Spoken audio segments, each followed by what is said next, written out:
越食越過癮喎！真係有細個咧食到咧嗰啲牛雜啊，後段咧個嘴唇有油嗰種感覺嘅。咁啊食牛雜應該係要冇錯，連個車仔都仲喺度。佢到晏晝啊，晏晝就開工噶啦嚇。咁啊呢度嚟到呢個位好似有2檔嘅，但係唔重要。咁喺呢度一行翻出去就市工地鐵站啦，實在不幸咁啱呢幾日停學。呢度寫住28到30號，啱好今日係29號，咁冇辦法啦，嚟遲咗啊，唔係嚟早咗啦。再重複講多一次，簡單啲嚟講，打先頭我 show 俾大家睇呢個電話號碼 ，show 多次嚇。打電話預約，預約完之後就再過嚟。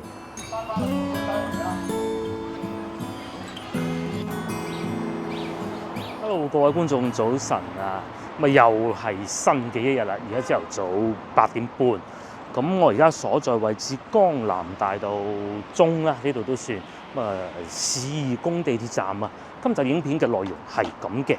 咁啊話説咧，而家廣州迎春花市咧就已經係投咗標㗎啦嚇。琴日啱啱出爐咗最新嘅消息，咁啊包括喺邊度舉辦啊、位置啊，各種都出咗嚟㗎啦。咁啊，仲有1個月多啲就農曆新年啦。咁咧，影片亦都開始慢慢進入到講農曆新年嘅話題啦。第一個話題就梗係講下邊度有迎春花市啦。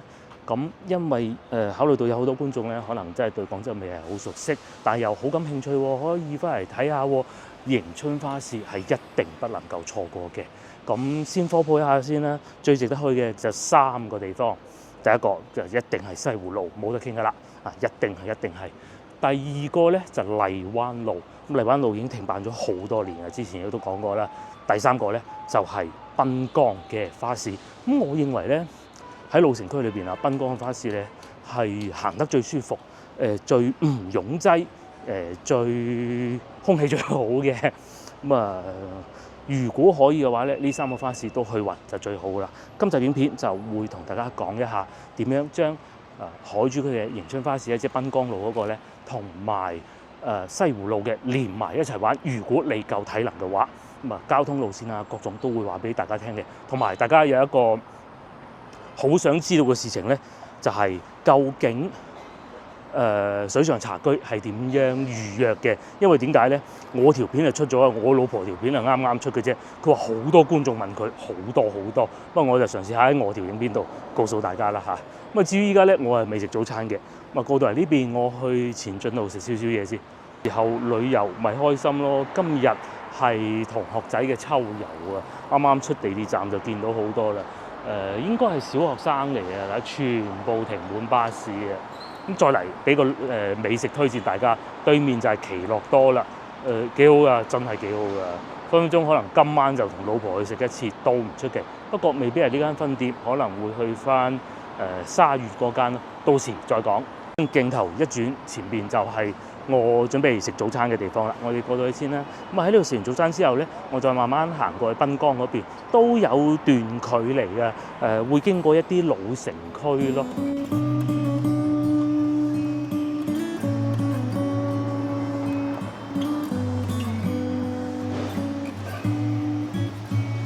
面前呢條前進路，哇！呢間屋終於裝修啦喎，好有歷史咯喎。今次經過終於見到佢裝修，但係以前係做咩咧？唔知。咁至於我要食早餐嘅地方咧，就喺呢度啦。呢個叫做港式雲吞麵全記食品居，但係咧據說佢哋嘅牛腩河粉係唔錯嘅。我決定食牛腩河粉同埋豬手撈麵都係幾好嘅。雲吞麵我唔食啦嚇。我唔係太喜歡朝頭早食雲吞麵，佢哋標榜係湯底用大地魚嚟煲喎，牛腩、牛孖筋，幾多選擇。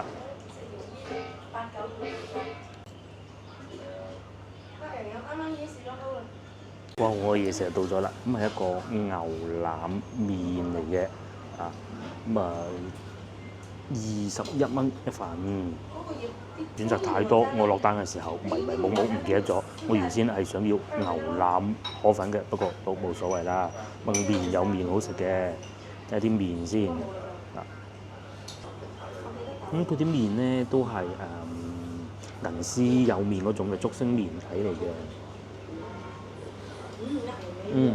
湯底好濃，有花椒八角嘅味嚇，就唔係單純淨係得嗰啲柱侯醬嗰啲鹹味。想先講下湯底先，夠濃味嘅喎，幾好嘅噃。你話如果係嗰啲雲吞麵咁多油咁，梗係唔好啦。但係牛腩麵冇問題嘅，湯底都幾清。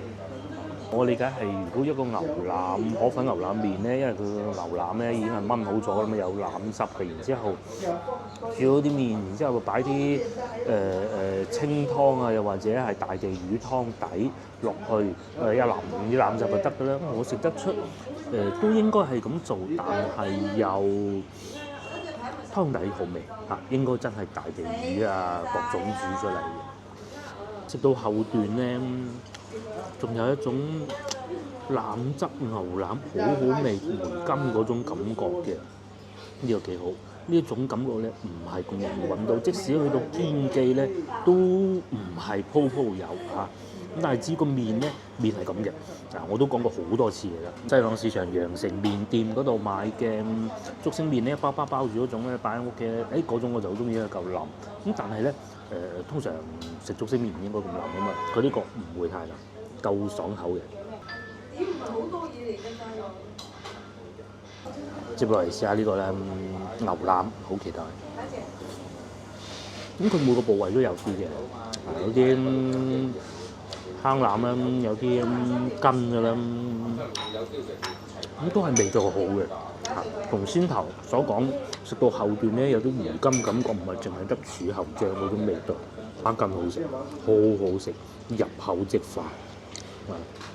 呢啲咧就正常啦嚇，會黐牙嘅嚇，好正常嘅嚇。好似呢啲咁樣，睇上都係對得起呢個價錢，同埋呢度都近地鐵站附近嘅有居民區，都幾舒服嘅。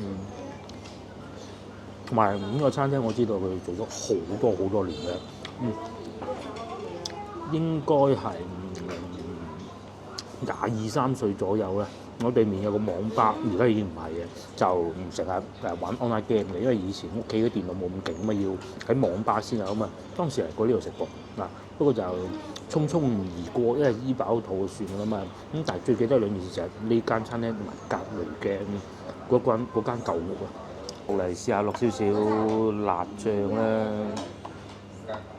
咁樣嘅個辣醬，哇！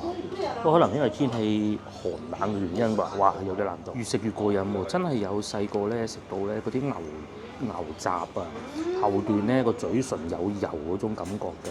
咁食牛雜應該係要咁嘅嚇，而唔係話而家嗰啲醃到冇晒油香嚇，都唔好成日食咁就係㗎啦嘛。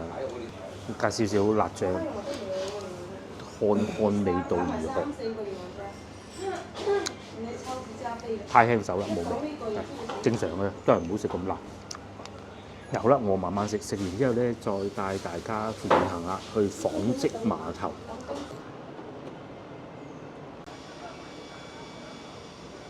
嗱，我有食包包，大家睇上個店嘅，我認為最精彩嘅咧就一定係個湯底，即係調味啦。簡單啲嚟講就係、好有回甘，好有後勁，好有層次，唔係食完就喺表面嘅。咁至於麵同埋牛腩就正常表現啦嚇，價錢都算合理嘅，因為始終都係老城區，咁啊老細又唔想做咁辛苦，但係就肯定唔會蝕錢嘅，大佬蝕錢做咗咁多年啦。老街坊幫襯居多嘅，咁啊20蚊過到啦。咁至於個麵咧，就其實最大問題就係我自己揀錯咗，太心急，當時可能我未瞓醒啊，諸如此類。最初我嘅諗法係要一個撈麵加牛腩，但係我睇見淨牛腩價錢似乎比較貴，咁我咧就冇要到。然之後好快咧又講個麵啦，咁麵就冇要到河粉。咁我諗河粉我會食得更開心啲嚇，但麵都唔差㗎，講清楚先。咁接落嚟呢個環節咧，我哋就慢慢行過去紡織碼頭啦。咁紡織碼頭係一個咩地方咧？因為眾所周知啊，廣州咧分咗珠江河，將佢分成一南一北。通常咧，珠江河以南我哋會叫河南，咁咧珠江河以北就叫做河北啦嚇。咁咧天字碼頭就喺河北嘅，河南對住佢嘅就係紡織碼頭，應該係好容易理解到啦嚇。如果按照方位，紡織碼頭咧，大概就喺呢個方向行過去嘅。咁當然呢個間屋我哋冇理由穿過佢㗎，係咪先？我哋就要兜路，有2個辦法嘅。其實先頭我都行錯咗，就應該喺雲吞麵鋪頭對面嗰度行入去。咁如果各位觀眾翻到嚟，其實我唔認為你會喺呢邊住啊嚇，就算要住都會住地鐵站出口啊。但係真係喺呢度叫前進路好記嘅。咁嘅話咧，見唔見到個 P 字嗰度轉入去咧？我就會喺嗰度轉入去，行下啲舊街舊巷啊。但係如果作為觀眾咧，切記即係行翻出去外邊江南大道中，喺嗰度一直行，你就會穿過海珠橋，然之後咧就去到起義路。咁起義路有睇過我頻道嘅觀眾都知啦，一路行就會去到北京路嘅啦，中山5路嘅啦。除非你體能好啊嚇。如果唔係嘅話咧，我唔建議你咁做，因為按照舊年嘅經驗，我哋淨係行咗西湖路花市啫。我都成日行路㗎啦嚇，淨係行完西華路花市，唔係淨係行完西湖路花市已經好吃力㗎啦嚇。如果你諗住話我行埋嗰個濱江，再過去西湖路，甚至乎再玩埋個荔灣路，體能上應該應付唔到嘅。如果得1日就揀1個，如果有2日，咁你可以住喺天一酒店啦嚇，就喺前邊地鐵站上邊，講過好多次，嗰度有深點茶居飲茶，幾好噶。我哋而家喺呢度行過去，前邊就係我所講嘅江南大道中啊，嗰度近地鐵站嘅。不過咧，我今日就行下啲內街內巷啦。而家行緊呢度前進北街。一直行，咁就會去到富基路㗎啦。大概就會去到草坊圍，就去到紡織碼頭，都有個市場喎。因為其實就喺呢幅牆嘅後邊嘅啫嚇。都係好有生活氣息的地方啦。市民買餸又方便咧，又唔係嗰種擺喺路邊濕立立嗰種啦。同埋呢度又有個培訓機構市義宮同樂會。教學區呢個商場叫同樂會啊嘛，近江南大道嗰邊會熱鬧啲，好似又有咖啡店啊各種咯。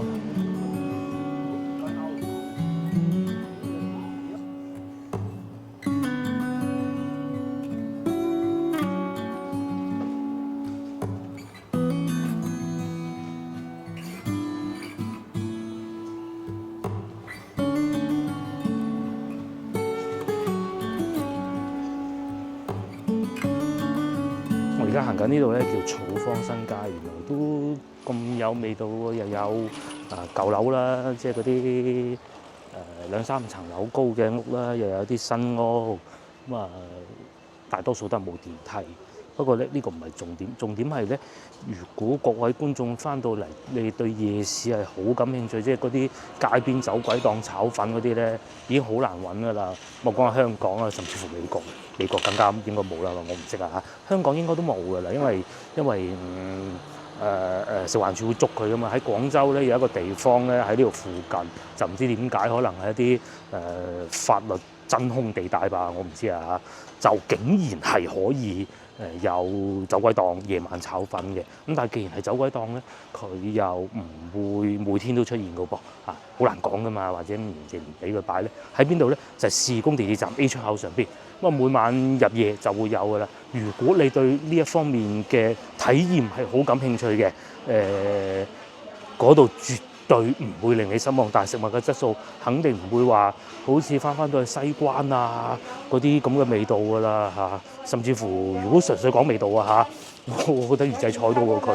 但係嗰種體驗咧，喺其他地方老城區啦嚇，城中村嗰啲唔計，係一定揾唔到。仲喺前邊行啦，咁前邊往左轉，一直行就到㗎啦。大家見唔見到前邊呢棟樓？呢度叫富基廣場，如果冇記錯嘅話嚇，應該係啦。咁咧就係大概近草坊圍，係咪富基廣場？好似唔係喎。嗱，呢度原來有市場，咁我記得應該同老婆嚟過嘅，應該係市義宮後邊嗰個市場嚟嘅，又係呢種擺喺路邊擺街，我仲記得係啊，喺呢檔度我買過青瓜添，就係呢一檔啦。咁啊應該冇乜記錯啦。喺呢度往左轉呢就係民主直街，然之後兜兜轉轉大概10零分鐘就會到㗎啦。如果各位觀眾翻到嚟遊玩，對於一啲老街老巷好感興趣，一個就梗係西關啦、龍津路啦。第二個咧，其實呢度附近都唔錯嘅，因為點解咧？如果你去到南華西嗰啲咧，即係人都冇過㗎，因為除咗屋以外咧，其實我哋最想去睇人嘅啫嘛。咁睇下啲阿叔啊賣下嘢啊，賣下煙絲啊，街坊吹下水，呢啲先係我哋想睇㗎嘛，而唔係睇爛屋得周圍有得睇啦，係咪先？呢度係一個唔錯選擇，因為附近住得人夠多。到農曆新年嘅時候咧，因為好多緊鋪啊或者菜販佢哋會休息㗎，咁有啲好似啲住戶嘅鋪頭咧，佢哋都可能會賣菜，又或者賣下水果咁嘅，咁價錢當然比較貴㗎啦。入嚟睇下行下啦，喺呢度出翻去大路唔係好複雜嘅啫，可以睇下醫寶鞋啦，寶鞋喎，睇下啲街坊喺度晾衫啦。前邊呢度先係富基廣場嚇，先頭我講錯，一直行出到去往右轉就到㗎啦，好方便嘅。咁呢度又有賣下菜㗎啦，喺呢度一路行翻出去外邊，應該前邊一直行多幾分鐘咧。如果你幸運嘅話，運氣好嘅話咧，晏晝4點零5點鐘仲有一檔推車仔嘅牛雜檔，佢喺自己屋企賣嘅嚇，咁就唔會俾城管趕嘅。應該大多數時間都會喺度嘅，而且我哋認為咧係個老闆娘講嘅嚇，佢話咧芳村啊遠花路好似係遠花路啊，嗰個賣牛雜嗰個阿姨咧就係佢阿姑姐啊姑媽嚟㗎啦，咁啊一脈相傳話唔定嘅，同埋我哋食過都真好食咯，就係呢度啦。一路行到嚟呢個位置，咦見到點解好似掘頭嘅？其實就係我所講賣牛雜嗰個靚女所在位置啦。呢度咧可能又係一啲法律嘅盲區，呢還是係點啊？唔知道嚇。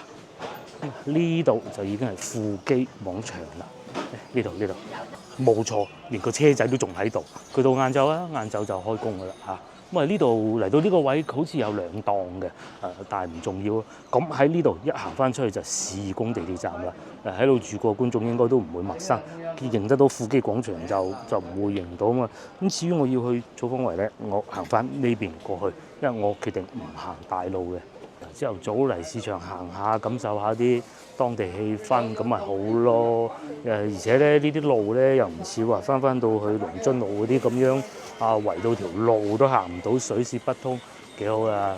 咁同埋再前邊咧就係小港肉菜市場，之前都提及過㗎啦。小港係容易搞錯，賣豬肉㗎啦。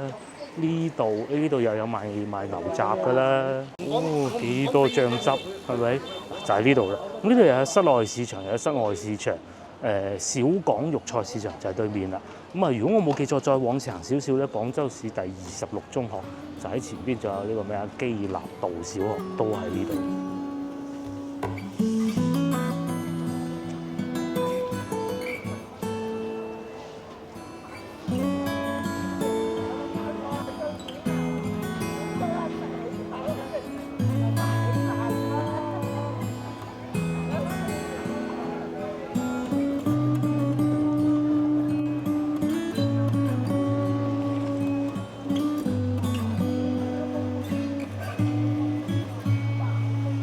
小港路市場，我同老婆如果嚟海珠區附近呢邊飲茶嘅話，好少會嚟呢個市場。我講朝頭早啊嚇，通常都走翻過去硤口市場。其實嗰邊唔係好方便，下次可以嚟呢度試下。嗰度咧條路行好遠，話好多4個轆行嚟行去，車來車往啲路仔如果人行咁計嚇，又夠闊落，幾好啊！同埋而家啲天氣又涼爽。不過如果夏天可能會辛苦啲啦，因為呢度冇乜樹木嘅。咁係啊，另外我已經證實咗呢個係富基廣場嚟嘅嚇，始終不是在附近長大，認唔到都好正常。咁呢條路咧就直接就叫富基路啦，係四通八達㗎啦。喺呢度亦都可以行翻出去江南大道中嘅。咁我哋唔行，我哋繼續喺呢度行，繼續行。咁往前行大概10分鐘左右啦，就會去到紡織碼頭㗎啦。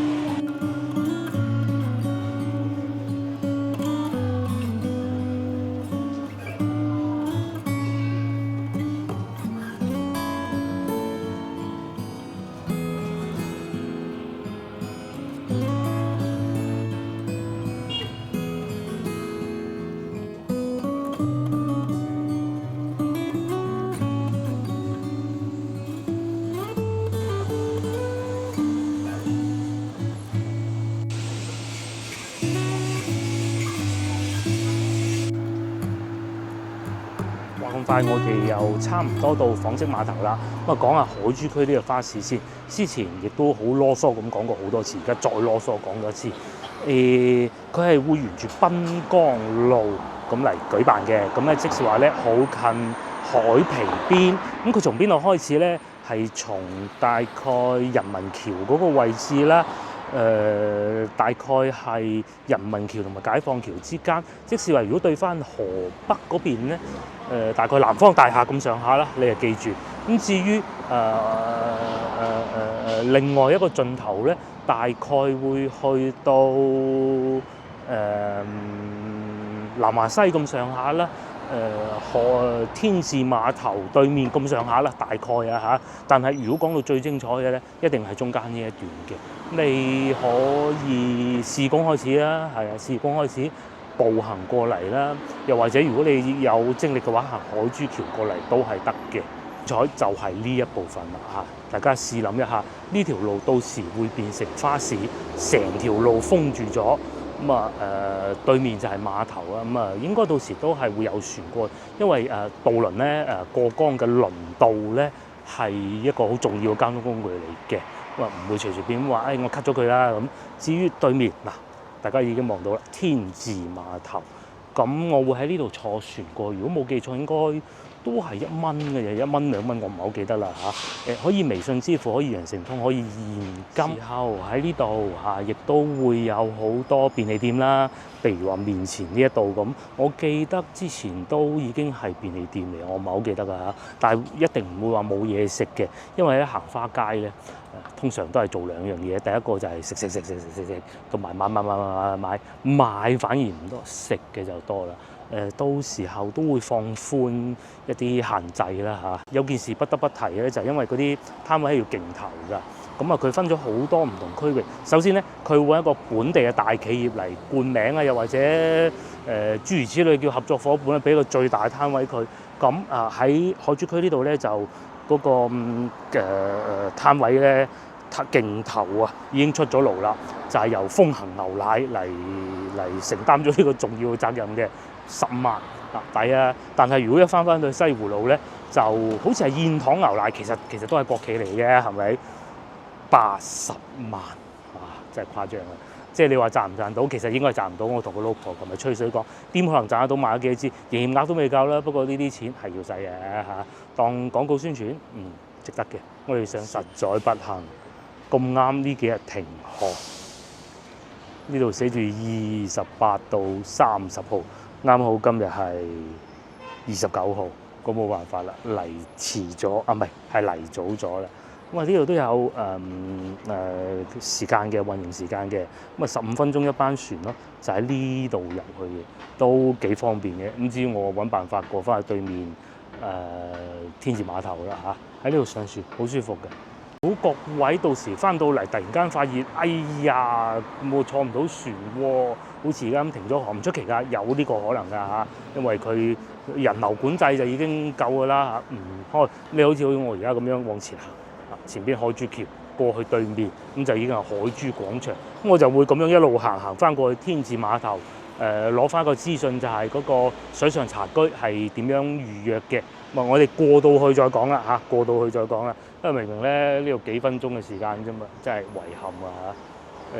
佢哋都係會有公告嘅，不過我懶啊冇睇，大安旨意嘅啫，就係坐呢條船啦。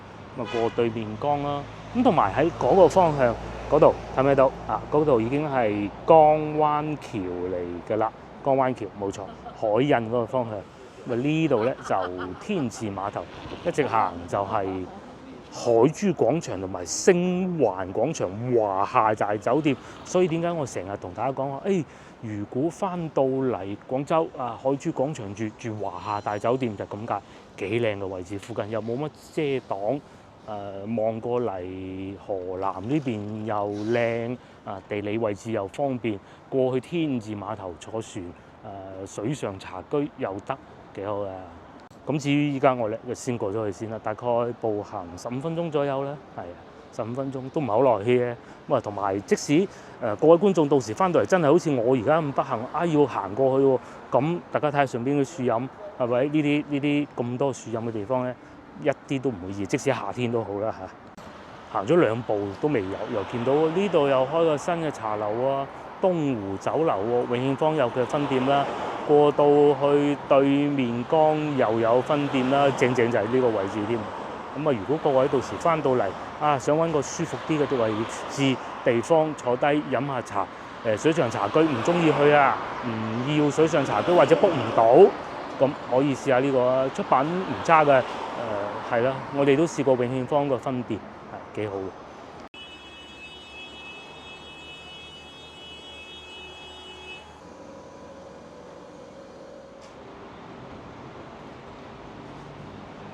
好啦，終於咧，我過到嚟天字碼頭，咁咧我已經問清楚啦，再詳細問過，大家記住有幾種預約嘅辦法嘅，就你可以用微信預約，咁但係考慮到各位觀眾嚟自香港，可能微信唔係好識操作嘅，或者理解唔到佢嗰啲邏輯咧，強烈建議大家打電話預約，就係呢個電話啦，呢個電話號碼睇多次 hold 住，你哋可以 stop 咗佢嘅。咁如果喺香港打翻嚟，前面要加號86，記住。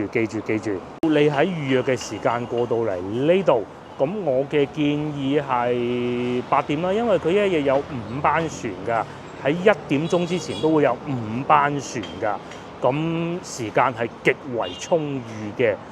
記住，只要你打電話預約咗，咁佢預約嘅時間咧係由朝頭早8點到晏晝晚上嘅8點都可以打電話預約。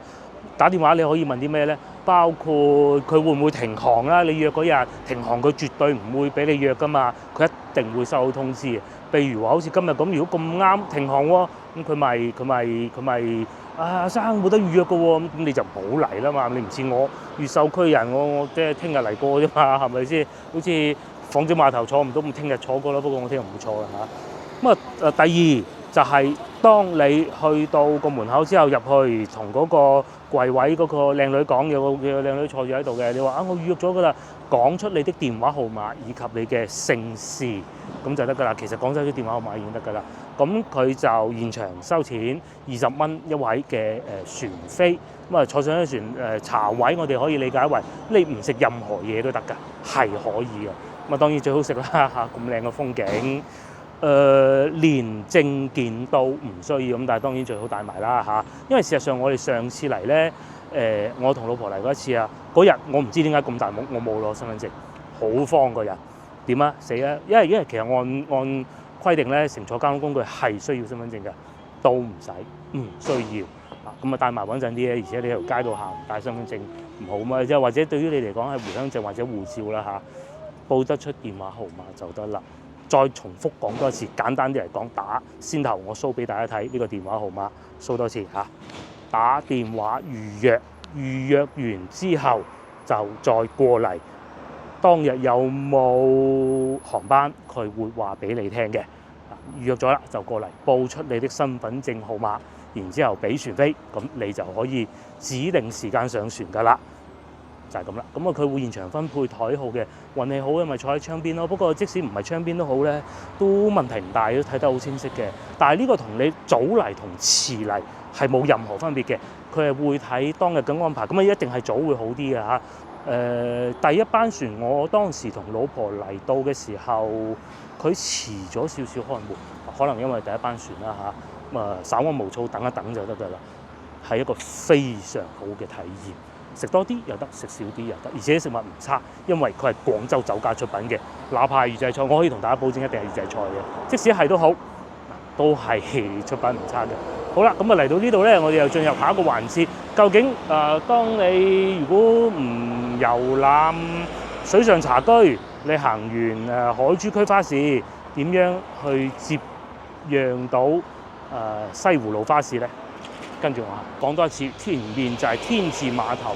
如果你要行大路嘅話，喺前邊往左轉。但係如果你係好識路，又或者你好中意行嗰啲路仔嘅，都唔知點解呢度太平通津一路行出去就係北京路嘅核心嚟㗎啦。咁喺嗰度咧，仲有個叫做星苑飯店嘅，亦都係老字號，好有本土風味嘅一個餐廳。但係用餐環境肯定會差啲嘅啦。如果附近嚟講，我推薦呢一間，但係環境係會比較差。再嚟喺呢度行前少少，其實就已經係華夏大酒店，係咪？呢度已經係啦，都唔使行前少少，係極為方便的。鋪都推華夏大酒店，就下個星期問佢攞翻廣告費先嘅，即係過馬路先嚇，過馬路。馬路呢邊咧，今日我就唔行太平通津啦，因為裏邊都爛溶溶嘅，同埋我都唔推薦大家。如果你未喺廣州居住過，真係唔推薦大家好似我師友咁行嗰啲巷仔嘅。我哋行呢度，再嚟原來呢度咧有旅行社喎。之前咪推介過大家旅行社街一條街就西湖路啦，教路西湖路我唔記得啦，即係地鐵站出嚟嗰度，咁都係國企嚟嘅。海外觀眾、香港觀眾報唔報到名，佢可以話到俾你聽㗎啦。價錢亦都係好合理，大國企品牌冇問題嘅。至於如果喺天字碼頭要去翻北京路步行街咧，哇！真係易過借火啊！哇，好 old school 啊呢句説話。因為北京南路嗰個南關戲院其實就喺前邊嘅啫，同去天字碼頭其實就一步之遙，即係真係一步之遙啊！咁至於呢度咧，其實應該遮住咗嘅，應該喺冇錯啦，喺後邊紅色便利店後邊咧，又有一個酒家，就係東湖酒家。同先頭我哋喺對面剛見到嘅係同一間嚟嘅喎，另外一間分店。咁呢間就舊啲啲咁多，也就而已嘅啫。我哋就跟住舊狗一直往前行，就可以去翻北京路㗎啦。之前多次講過都要講。北京路嘅南邊係比北京路嘅北邊要熱鬧嘅，呢度係屬於南面。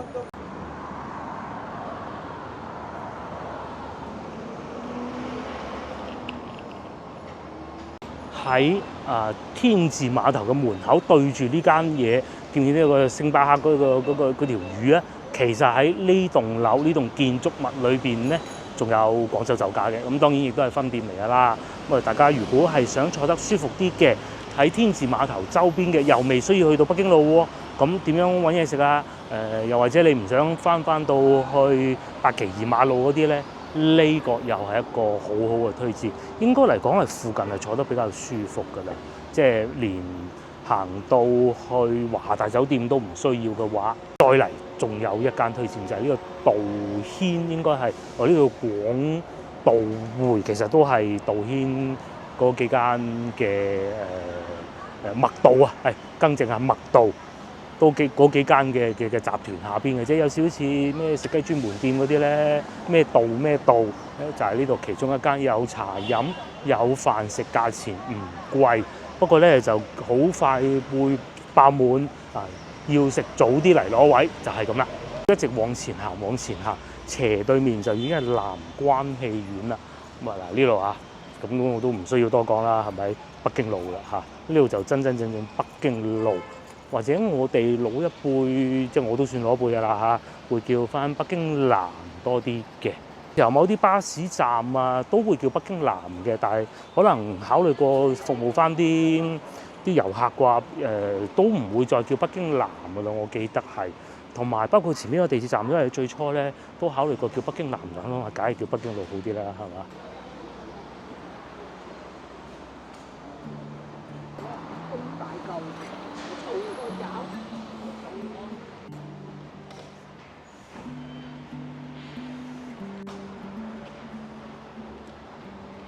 北京路旅遊區咧繼續延伸，呢度又有準備開一個新嘅商場。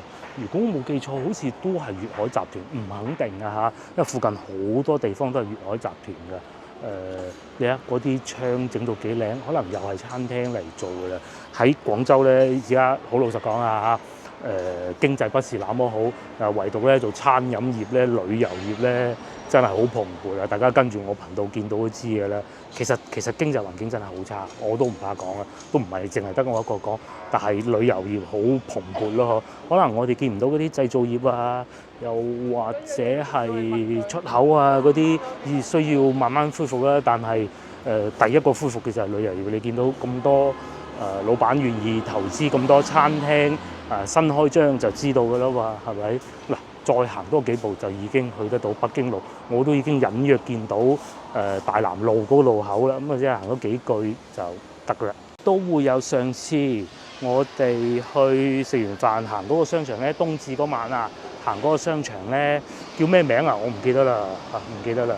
又係叫粵海天河城嗰啲咯。咁新開張嗰個咧，又或者行翻過對面以前嘅養中匯。咁啊，如果大家細心睇呢集影片嘅話咧，就可以將所有景點連埋一齊。其實事情係咁嘅，因為我哋咧都計劃緊去馬來西亞旅行，因為去一個自己去過但係又好唔熟悉嘅地方咧，你係需要慢慢做功課，唔係話醒起聽日就行啦，咁啊抄低啲嘢就行得噶嘛，係要慢慢揾慢慢睇。如果唔係話咧，去到當地你會發現自己好似同你想象中唔係太一樣，揾唔到最精彩嘅內容。慢慢睇我頻道，因為有啲內容有啲推薦，觀眾可能係未必中意㗎。但係有啲推薦，可能你哋又會想一試再試喎，係咪？咁飲茶粵菜，又或者係白切雞，咁你哋可以通過我頻道慢慢揀㗎嘛。咁接落嚟我都會喺接落嚟大概呢個2月時間啦，慢慢將啲資訊帶俾大家嘅。我哋繼續行下嚇。先頭我哋喺嗰度直接過馬路，唔行翻去天字碼頭，轉句話咩星巴克嗰度咧，太平通津就出翻嚟太平沙呢度啦。咁啊喺前邊呢條路咧就係珠江路，同埋呢度仲有我老婆唔知點解咁中意嘅點點心思，我就真係覺得好一般嘅啫嚇。都係打折茶樓，我認為比佢要有好嘅要多得多。咁啊平價茶樓啦，但係如果喺北京路附近嚟講，又唔使行咁遠咧。先頭我哋見到嗰間點點心思係一個唔錯嘅選擇嚟嘅。再嚟下對面有便利店啦，又有書店啦。呢間咧就係我哋上次同老婆經過話裝修味好重，啱啱裝修完嗰個商場啦。咁啊過得一排會好啲㗎啦嚇，又見到有漢堡王㗎喎，係咪？嗱，漢堡王啊、啡粉啊都有嘅。咁至於喺呢度咧就裝修中㗎啦。而家可能會好啲嘅。之前咧就大家唔好夜晚出嚟呢度咯嚇。我咩事我真係唔敢講，因為我都未見過，係朋友話俾我聽嘅。佢喺裏邊住嘅嗰個朋友，咁啊基本上就係咁啦。最好唔好夜晚出嚟。不過我諗而家應該係會好啲嘅。咁啊至於前邊呢度就係地鐵站啦。至於係咩事我一定唔敢講嘅，因為都幾緊要啊，即係好難得喺市中心會有呢一樣嘢。不過嗰個朋友係3年前話俾我聽嘅，而家應該會好啲，有改善嘅啦。嚟到呢度見到掘爛地，咁啊知道已經嚟到北京路咯喎。喺前邊往右轉就去萬興煲仔飯，喺呢度行入去就係食炸雞翼。呢棟樓後邊啦嚇，再往前行就已經係北京路。再嚟早排嚟到北京路，我哋咪有一晚應該係冬至嗰晚啊，我哋食飯之前咧咪去食個煎餃嘅。大家見唔見到紅綠燈後邊嗰個位置嗰幾棟屋，其實就係煎餃嘅地方啦。前啲咁多啦，唔多嘅啫，其實就係嗰個位置嚟嘅。咁至於呢度就係北京路啦嚇，係啦，粵海天河城 A 區。有陶陶居啦，有地鐵站啦，好多嘢食，呢度玩一日都唔厭悶㗎啦。至於先頭我所講嘅食炸雞翼，就喺呢度行入去嘅。你識路嘅話，喺呢度仲可以行翻過去海珠廣場，即是話大概華夏大酒店嗰個方向咯，幾方便。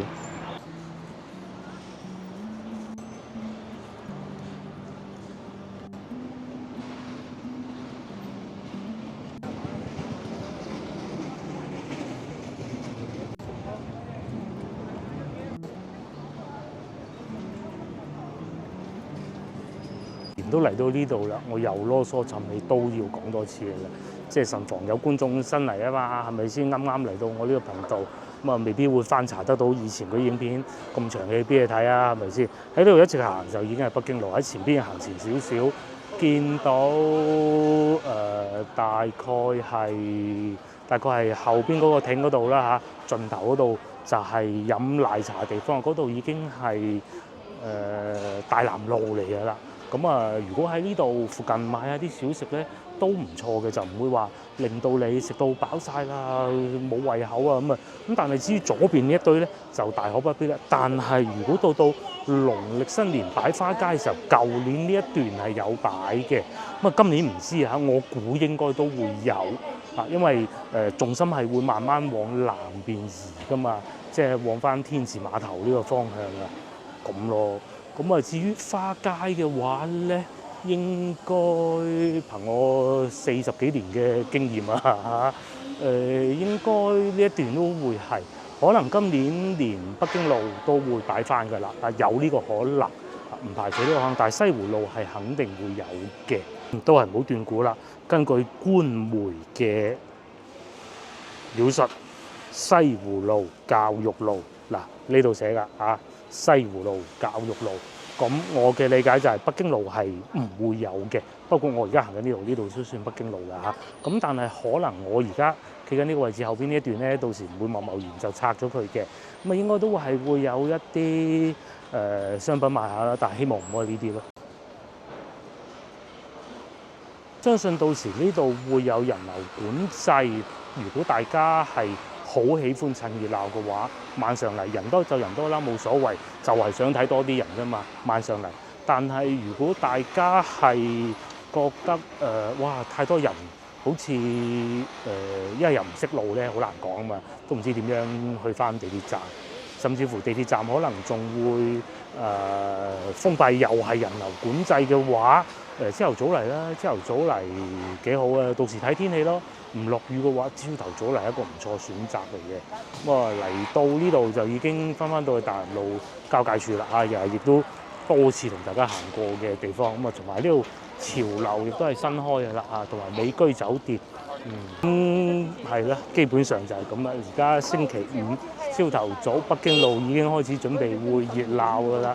到今晚啦，今晚應該會更熱鬧，因為就係從今日開始就已經係連續3日嘅假期，元旦假期，可能再過多幾個鐘咧，已經開始好熱鬧，好多工作人員咧已經喺度佈置緊、部署緊啦。譬如呢幾個咧，其實都係志願者嚟。啱先我見到啲保安哥哥同佢哋佈置工作啊，究竟係咩志願者就唔知啦嚇。仲有嗱，又運定啲嘢食嚟啦，係咪？嗰啲餐廳啊賺錢啊嘛，最緊要啊，梗係啦揾食。趁而家生意好，梗係做多啲嘅，係咪？如果去到傍晚時段，過多3、5、7個鐘頭，呢度都唔使7啦，3、5個鐘頭，呢度又會塞車啦，變得咁啊！警察先生又要準備好，對面有龜苓膏，各種係好熱鬧嘅，係好值得嚟一次嘅。